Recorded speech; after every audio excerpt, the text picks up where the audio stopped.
नमस्कार, स्वागत है आपका। मैं हूं आपके साथ राधिका चौधरी और आप देख रहे हैं देश की बेटी।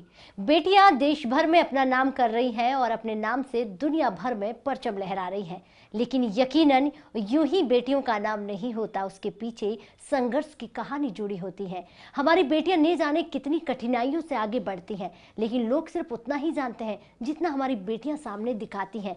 भला बेटियों के दर्द को कोई समझकर देखें, बेटियों के पीछे की कहानी को सुनकर तो देखें, आपको अंदाजा हो जाएगा कि हमारे भारत की बेटियां कितना संघर्ष करती हैं। ऐसी ही एक बेटी यानी कि बनारस की तुलिका सिंह के पास आज हम पहुंचे हैं और बनारस की बेटी से आपको मिलवाएंगे, जिस बेटी ने अपना नाम किया, अपने नाम से दुनिया भर में ये बता दिया कि बेटी होना गुनाह नहीं है। ये एक बहुत प्राउड वाली बात है, लेकिन ये समाज समझ नहीं आती है। तब तुलिका सिंह जैसी बेटियों को आगे आकर समाज को समझाना पड़ता है। तो कुछ ऐसा ही इस बेटी ने किया है। आपको बता दें, ये बेटी जहां से आती है उसका नाम सुनकर आप भी चौंक जाएंगे। संकट मोचन बनारस में एक ऐसा मंदिर, जिस मंदिर के चमत्कारी के चर्चे पूरी दुनिया भर में है, लेकिन उसी चमत्कार ने, उसी संकट मोचन ने इस बेटी को पार लगाया और आज दुनिया भर में बना दिया तुलिका सिंह।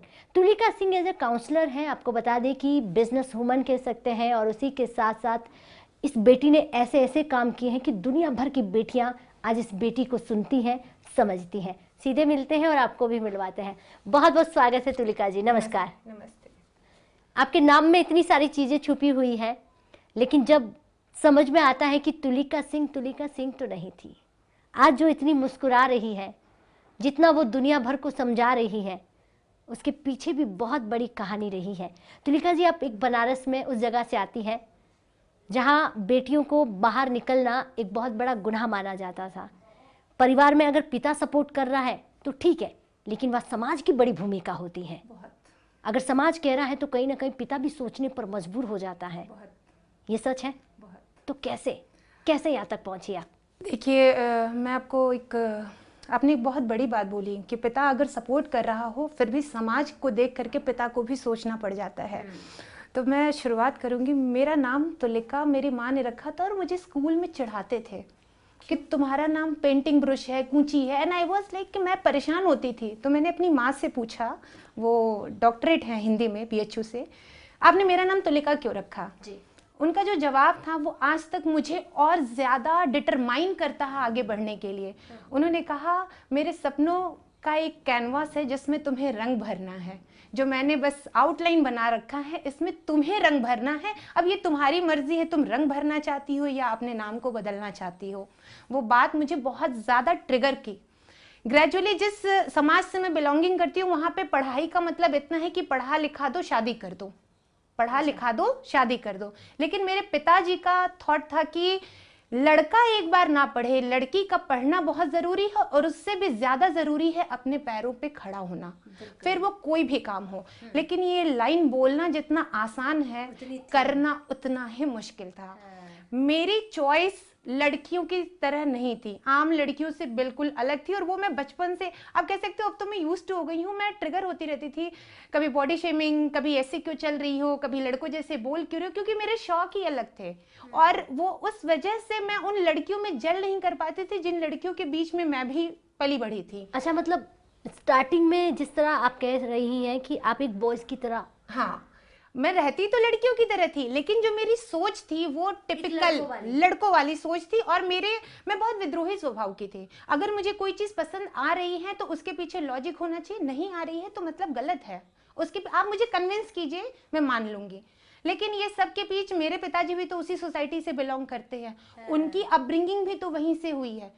तो आप सोचिए, मैंने 2000 मतलब जब मैंने BHU में एडमिशन लिया, BHU का एक कॉलेज है वीकेएम, आप कह सकते हैं इस वाली तुलिका का नींव वहां पे पड़ा वीकेएम में। अच्छा, वो जो इससे पहले की तुलिका थी वो बहुत डरी सहमी सी रहती थी, वो बोलती नहीं थी, वो आंख उठा के देखती नहीं थी, वो हर समय इस डर से जूझ रही होती थी कि वो रोड पे चल रही है तो पीछे कोई पीछा कर रहा होगा, मैं किसी से बात कर लूंगी तो मेरे पापा से शिकायत कर देंगे, मेरी पढ़ाई रुक जाएगी, मेरी आज़ादी छिन जाएगी। और मेरे लिए आज़ादी दुनिया के किसी भी गहने से बहुत ज़्यादा प्रिय है अभी भी। मतलब मुझे लगता है हर इंसान के लिए आज़ादी से बड़ा कुछ भी नहीं होता, पर उस चीज़ को और बार बार अपने पापा को आपको कन्विंस करना पड़ता है, ये बहुत टास्क था। वो हो जाते थे, ऑब्वियसली मेरे लॉजिक से हो जाते थे, लेकिन आप सोचिए एक बच्चे के लिए बहुत पेनफुल बात है ये।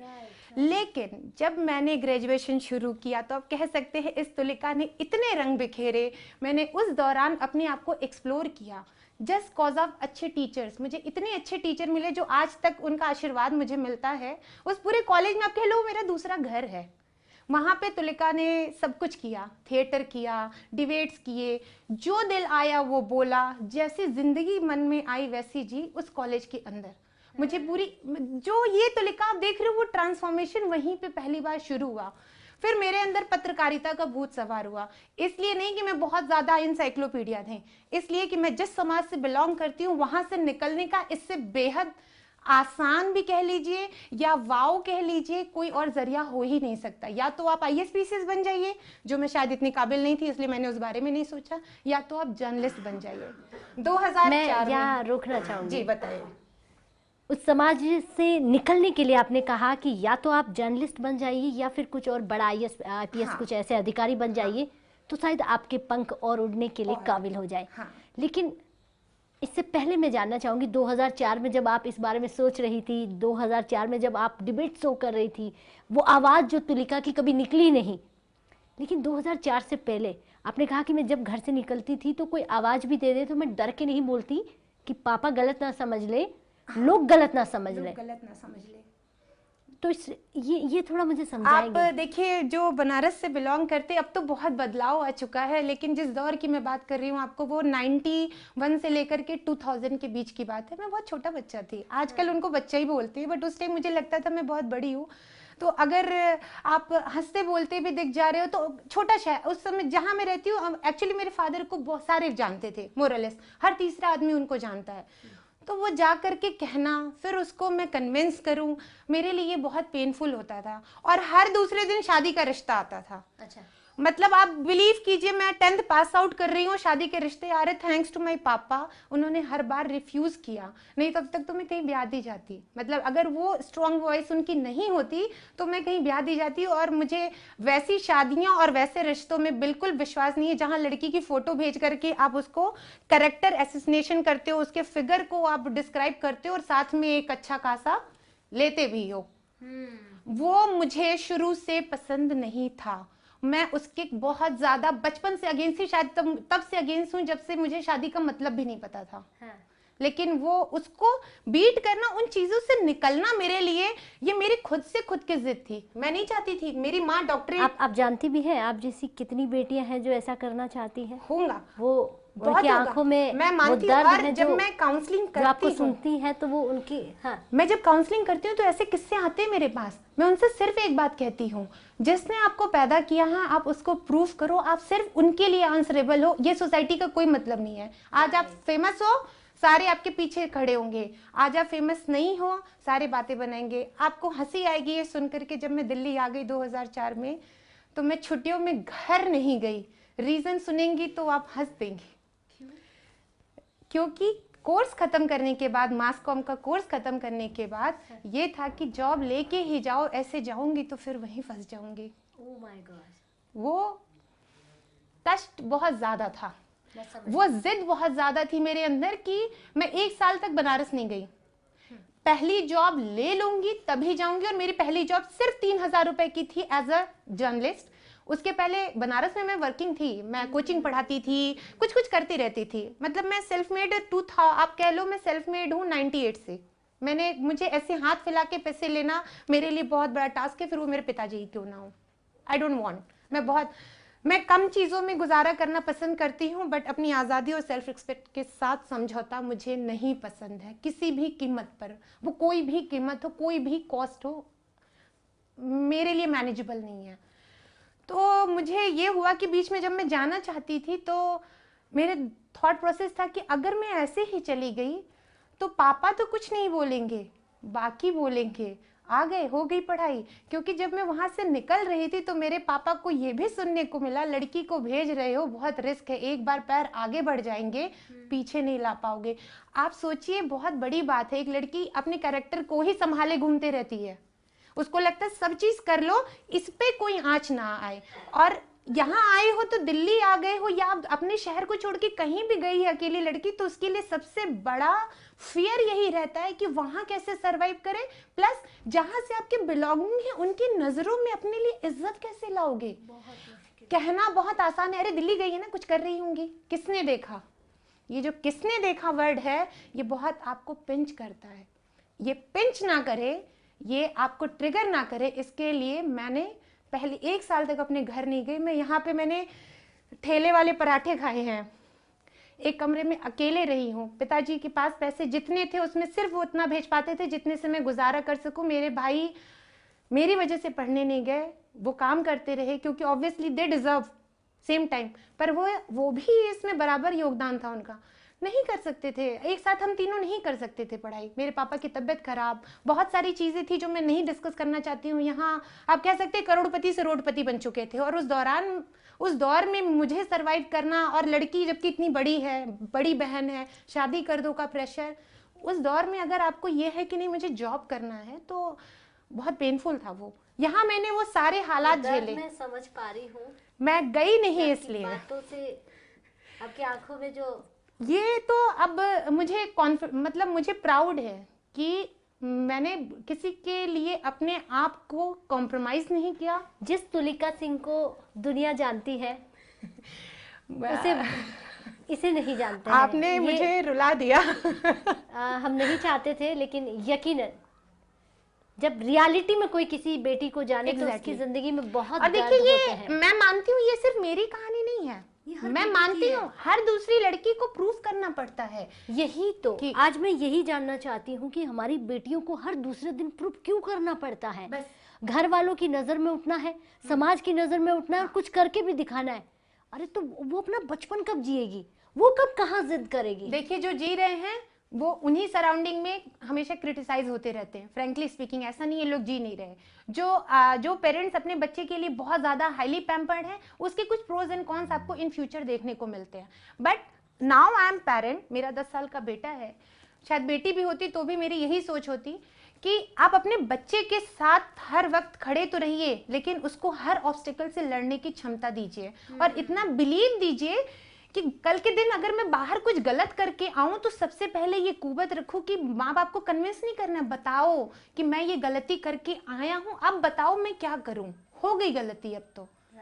हम जब गलतियां छिपाते हैं उस डर से अपने आप को, जब खुद के अंदर बांधते हैं, तब समझते हैं। तुलिका जी, आपको ऐसा लगता है कि क्योंकि एज ए देश की बेटी आप हैं और दुनिया भर की बेटियों के लिए आप एक आवाज बन रही हैं, तो क्या कोई बेटा कोई बेटी गलती करके अपने माँ बाप को इसलिए नहीं बताता क्योंकि उसकी सज़ा उसको या तो स्कूल छोड़ा दी जाएगी, या उसकी आज़ादी छीन जाएगी, या फिर ऐसा हो जाए जैसा आप सोचती हैं कि अरे वाह बेटा तुमने ऐसी गलती की है, लेकिन आप उस टाइम उसके दोस्त बन जाए तो वो दूसरी गलती बताएगा, तीसरी गलती बताएगा, नहीं तो वो पहली के बाद आपको ज़िंदगी में कोई बात ही नहीं बताएगा, और वो बहुत बड़ा काम कर सकता है। बड़ा काम कर सकता है। गलतियां सबसे होती हैं यार, हमने भी किया, आप भी क्यों, हर कोई करता है। बट यहाँ पे जब बेटा और बेटी की बात आती है तो बेटे को छोड़ दिया जाता है कि अरे, मतलब ये लाइन्स होती है, एक्सप्लोर करेगा नहीं तो जानेगा कैसे। वैसे लड़की भी एक्सप्लोर कर सकती है, बट लड़कियों के साथ अभी भी ये माइंडसेट है कि तुम लड़की हो, तुमने कुछ गलत कर दिया तो दो ही बातें होंगी, या तो तुम्हारी एक अच्छे घराने में शादी कर देंगे हम,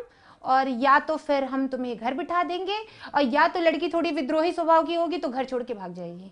ये 3 ही रीजंस हो सकते हैं।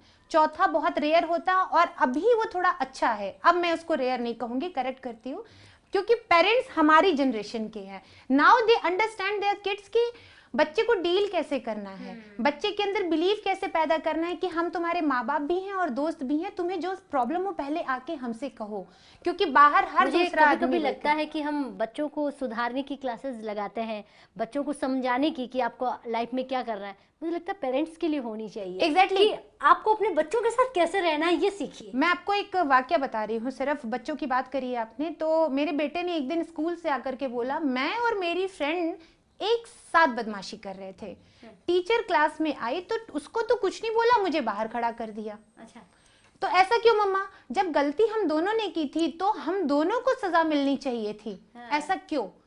अब मैं अपने बेटे को तो नहीं बता, बस समझाने बैठूंगी तो दिन निकल जाएगा कि बेटी उत्थान की जरूरत क्यों पड़ी है, या आजकल बेटियों को इतना प्रिविलेज क्यों दिया जा रहा। एक्चुअली प्रिविलेज की जरूरत, मैं शायद मेरे जैसे कुछ लोग होंगे जो बिलीव करते हैं हमें आरक्षण नहीं चाहिए, हाँ। हमें प्रिविलेज नहीं चाहिए, हमें उस सेम लाइन में खड़े होकर के अपनी काबिलियत बताने के लिए का मौका चाहिए, आजादी चाहिए, और हमें उसी सेम लाइन में बात करने का तरीका चाहिए। मुझे अलग लाइन की जरूरत नहीं है। हाँ। और ये परसेप्शन ब्रेक करने की जरूरत है, हर पेरेंट्स को ब्रेक करने की जरूरत है कि लड़का है तो वो रो नहीं सकता, क्यों भाई, उसके अंदर भी इमोशन है, भगवान ने उसको भी इमोशन दिए हैं।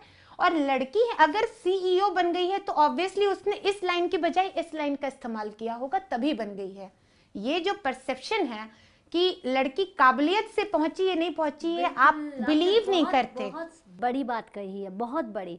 आजकल लोगों का एक नजरिया बन गया है कि नहीं, लड़की ने कुछ तो किया है तभी वो इस जगह पहुंची, ऑब्वियसली तभी सक्सेस। अच्छा, मैं नहीं कह रही हूँ, कुछ परसेंट हो भी सकता है, पर उसकी वजह से आप जेनरिक नहीं हो सकते। द सेम थिंग, एक लड़के ने रेप किया है तो आप ट्विटर से लेके सोशल मीडिया पे हैशटैग चल जाता है लड़कों के खिलाफ। भाई मेरे बच्चे का क्या दोष है, या उस 14 साल के बच्चे का क्या दोष है जिसने कुछ नहीं किया है।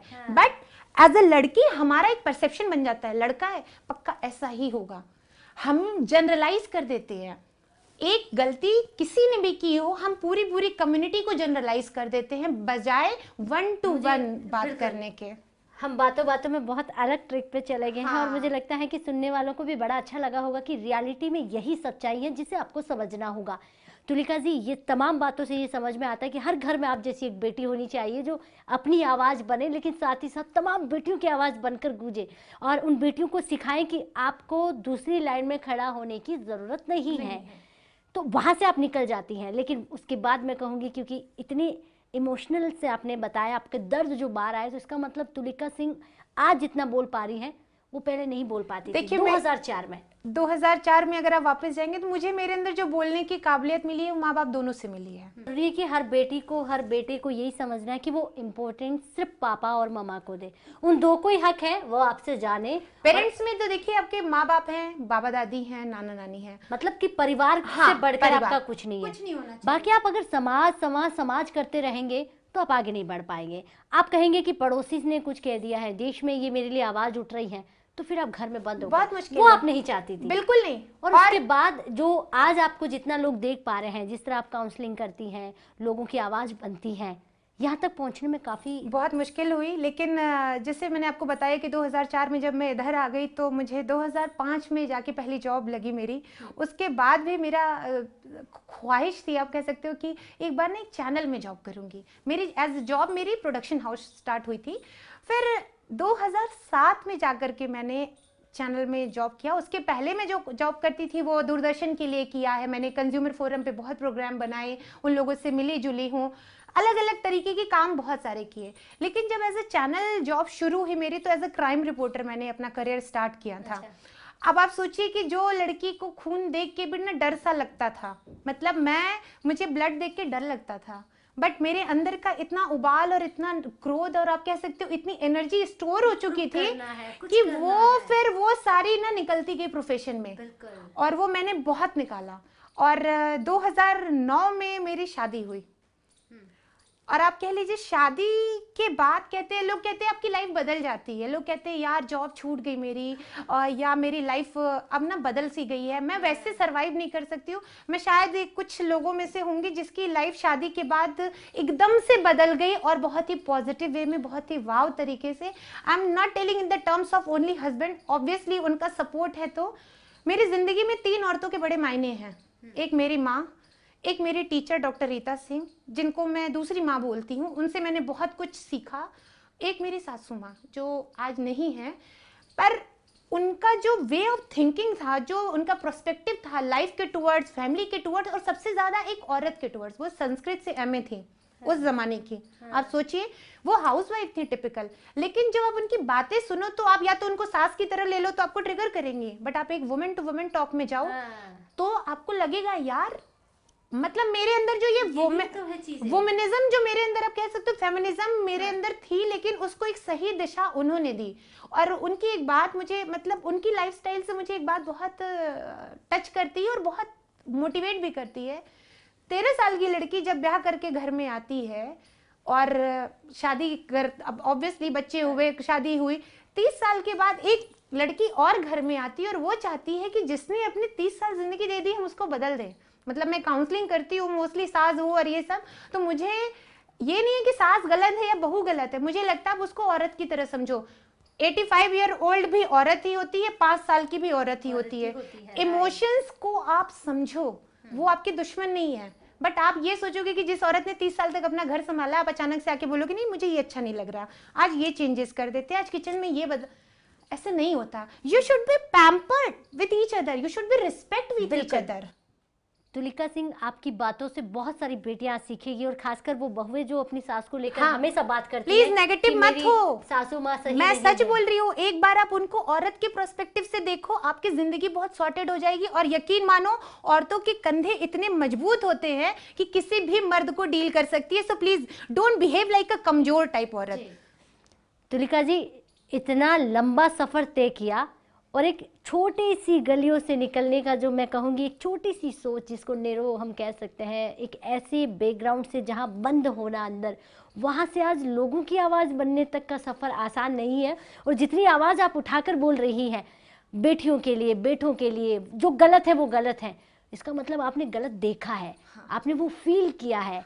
जहाँ तुलिका सिंह नहीं बोल पाई वो या तो पेरेंट्स होंगे, जहाँ खुद मजबूर हुई होगी, लेकिन वो बाकी बच्चों के लिए बनना चाहती है कि आप अपने परिवार को समझाइए, उनकी आवाज़ उनके साथ अपनी खड़ी करिए और बनाइए, लेकिन उन्हें गलत मत समझिए। गलत मत समझिए। देखिए, मैं आज ऑन एयर फर्स्ट टाइम, तो पहले मैं अपने बारे में ही बता रही हूँ, बट ऑन एयर पहली बार बोलूँगी मैं कि आप अगर अपने बच्चे को नहीं समझोगे, तो आजकल तो बहुत ज़्यादा हो गया है, लेकिन ऐसा नहीं है, उस ज़माने में चीज़ें होती नहीं थी, लेकिन बोलने की हिम्मत नहीं थी, इतने सारे वे ऑफ कम्युनिकेशन नहीं थे, अपनी बात निकालने का जरिया नहीं था। उस समय भी लोग सेक्सुअली असॉल्ट होते थे, उस समय भी आपके नियर एंड डियर वन आपको सेक्सुअली अब्यूज करते थे।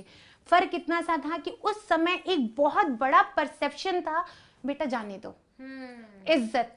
मैं इस बात को बहुत स्ट्रांगली बोलती हूँ, बेटा जाने दो, लोग क्या कहेंगे से आगे बढ़िए। क्योंकि जब आपका बच्चा सेक्सुअली अब्यूज होता है, चाहे नजरों से हो, चाहे बातों से हो, चाहे फिजिकली हो, उसके ऊपर उसका असर लंबा रहता है, जो आप एज अ पेरेंट कभी भी फुलफिल नहीं कर सकते अगर आपने सेम टाइम पे एक्ट नहीं किया। रीजन जो भी हो, आप बोल तो नहीं पाते हो, रीजन जो भी हो आप नहीं बोल पाते हो। मैं इधर आई, उधर बचपन में ऐसे बहुत सारे वाकये हुए मेरी जिंदगी में जो मुझे लगते थे कि ये गलत है। आप कह सकते हो मेरा सिक्स सेंस, मेरा कॉन्शियस लेवल बहुत एक्टिवेट था, क्योंकि इतने लोगों के बीच में भी मैं अपने आप को अलग सा पाती थी, मैं समहाउ उनके साथ जेल नहीं करती थी। तो आप मुझे किस नजरों से देख रहे हो, मुझे वो भी ट्रिगर कर रहा है, but I can't say them, क्योंकि मैं क्या बोलूंगी, मैं तो प्रूफ ही नहीं कर सकती हूँ, मैं बोलूंगी क्या। आप मेरे बारे में जो बातें कर रहे हो मुझे समझ आ रही हैं, बट मैं नहीं बोल सकती हूँ। आप मुझे टच कैसे कर रहे हो, मुझे बुरा लग रहा है, मैं आपको अवॉइड कर दूंगी, लेकिन मैं आपको इग्नोर तो नहीं कर पाऊंगी, क्योंकि आप तो मेरे घर में ही आते जाते हो। आप बात समझ रही है? बट आप अपने पेरेंट्स से नहीं कह सकते हैं। क्यों? क्योंकि वो परसेप्शन है, लोग क्या कहेंगे। और ऐसा मैंने बहुत देखा है। ऐसे उस दौर की बात बता रही हूँ जब मैं स्कूल में थी, और ऐसे लोगों के साथ मैंने जिया है जो कि स्कूल में आके फूट फूट के रोती थी, लेकिन वो अपने पेरेंट्स से नहीं कह पाती थी। तब शायद इतना सेंस नहीं था कि वो रो क्यों रही है, बट इतना जरूर सेंस डेवलप हो चुका था कि वो जो कुछ तो गलत हुआ है, जो कि उसको बोलना चाह रही और नहीं बोल पाती है। तो आज मैं बोलती हूँ कि आप अगर बोल नहीं पा रहे हो ना, मैं सबको सजेस्ट करती हूँ, लिखो। मैं राइटर भी शायद इसी वजह से बन पाई। लिखो, मेरे दर्द निकालने का जरिया मेरी कलम है, मैं बहुत खुश हूँ तो वो जरिया मेरे कलम है, शायद मैं उतनी एक्सप्रेस ना कर पाऊँ।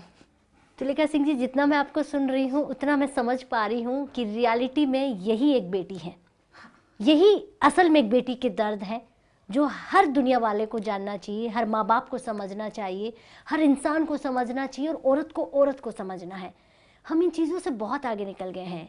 हमें सिर्फ पैसा पाना है, नाम कमाना है, उसके पीछे कितने लोगों को हम कुचल देते हैं। देखिए, मैं आपको यहाँ पे रोकूंगी। आजकल सोशल मीडिया का ज़माना है। आपको जज लोग आपके नेचर से नहीं करेंगे, आपके सोशल मीडिया प्रोफाइल से करेंगे, आपके पोस्ट से करेंगे, आपकी शक्ल देख के करेंगे, आप क्या एक्सपेंड करो सब करेंगे। मैं जब बच्चा मेरा डिलीवर हो गया तो मेरा करियर पीक पे था उस समय। वो मेरे लिए बहुत मतलब मैं ग्रेजुअली डिप्रेशन में चली गई। क्यों? क्योंकि बहुत बड़ा सर्कल था मेरा यहाँ पे। जर्नलिस्ट थी तो ऑब्वियसली साथ वाले भी होंगे जिनके लिए काम कर रही हूँ, वो भी होंगे, और सब ग्रेजुअली कट ऑफ होते गए। मैं बहुत डिप्रेसिव हो गई थी। मैं कमरे से बाहर नहीं निकल, मतलब आज आप जिस तुलिका को देख रहे हैं वो एक छोटे 10 बाई 12 के कमरे से बाहर ही नहीं निकलती थी। मुझे निकलना ही नहीं है, और मैं ग्रेजुअली मोटी होती चली गई। आई एम फिट फाइन बच्चा, लेकिन लोग एक तो बचपन से बोलते आ रहे थे तुम्हारे पे अच्छा नहीं लग रहा, तुम लड़की टाइप नहीं हो, तुम ऐसा, मतलब मैं बोलती हूँ कि मुझे लड़की, मैं क्यों प्रूफ करूँ कि मैं लड़की टाइप हूँ या नहीं हूँ? सवाल ये भी है। और बिना प्रूफ किए मुझे वो चीजें क्यों नहीं मिल सकती जो एक लड़की डिजर्व करती है? लेकिन वो होता था, मैं क्या करूँ। खैर, फिर वो सारी चीजें, चाइल्ड इश्यूज और करंट सिचुएशन में मैं बहुत ज्यादा ना अंदर अंदर रहने लगी। बेटा मेरा छोटा था, but he is the only one person in my life who discovered this Tulika cause of my baby। और मेरे हस्बैंड ने मुझे बहुत पुश किया, तुम इसको लेके जाओ। तो मैं इसको लेके जाना शुरू किया, नोएडा स्टेडियम जाना शुरू किया। देन आई स्टार्टेड डांसिंग, और डांस मेरे लिए पैशन था। क्यों था? क्योंकि जब मैं 8th क्लास में थी, आप अगेन चाइल्ड इशू की बात है, मेरा सिलेक्शन हो गया था नेशनल लेवल के डांस एकेडमी के लिए। मुझे चेन्नई जाना था, और जो गुरुजी आए थे उन्होंने ऑडिशन पिक किया था कि आपको वहाँ जाना है, जिस स्कूल में मैं पढ़ती थी वहाँ। और मैं बहुत खुश थी। बट जब मैं घर आई, और जब ऑब्वियसली आपको उसके ड्रेस चाहिए होंगे, घुंघरू चाहिए होंगे, वो अब आप समझ सकते हो घुंघरू का अर्थ लोग क्या लगाते हैं। मैं बहुत सुना था, मैंने बहुत इसके पीछे बहुत सुना मैं समझ रही हूँ। और मैंने उस ख्वाहिश को वहीं दबा दिया। But cause of my baby, cause of my husband, मैंने उस ख्वाहिश को दोबारा जिया, और आज तक जी रही हूँ। I love dancing, I love singing, और मेरे लिए डांस हील का काम करता है। आता जो भी हो, मैं नहीं कहती हूँ मैं बहुत परफेक्ट हूँ, बट मैं उसको महसूस करती हूँ। तुलिका सिंह जी, आपसे जितनी देर बातें की मुझे लगता है कि I am proud of you, और बहुत अच्छा लगा मुझे। सबसे ज़रूरी है कि आप अपनी आवाज़ को 1 बार 2 बार 10 बार दबाइए, लेकिन कितनी देर तक, कितने दिनों तक, फिर वो आपकी बेटी तुलिका सिंह बन जाएगी। तो इससे पहले है वो अपने दर्द यहाँ पर बयां करे, तो क्यों ना आप ऐसे पेरेंट्स बन जाइए, ऐसे माता पिता बन जाइए, एक ऐसा समाज बन जाता हो जो अपने समाज के बच्चों की सुने और वही समस्याओं का हल कर दे। लेकिन इतना आसान नहीं है इन सब बातों का, इतनी आसानी से ये बातें ठीक नहीं हो सकती। इसीलिए तो देश की बेटी में हमें ये समझना है कि हमारी बेटियां किस मुकाम तक जा रही हैं। इतिहास उठाकर देखिए हमारी बेटियां क्या कुछ कर रही हैं। लेकिन समझना और सुनना बहुत बहुत ज़्यादा फ़र्क वाली बातें हैं, लेकिन इस पर गौर फरमाना बहुत ज़रूरी है। चलिए, आज देश की बेटी में हमारे साथ तुलिका सिंह थी, जिसने तमाम वो बातें, मुझे लगता है आज से पहले उन्होंने कभी अपनी ये बातें नहीं रखी। हमेशा फिट एंड फाइन और मैं कहूँगी बहुत अच्छी सी साड़ी में लोगों को बातें करती हुई नजर आ रही है, आपको ऐसा करना है, आपको वैसा करना है, लेकिन इसने कैसे किया वो कोई नहीं जानता था। तो आप भी बनिए देश की बेटी, और साथ ही साथ ये कहूँगी उन तमाम माता पिताओं से, अपनी बेटियों को आज़ाद कीजिए, अपनी बेटियों को कुछ बनाइए, और फिर देखिए आपका दिल, आपका सीना कितना चौड़ा हो जाएगा। नमस्कार।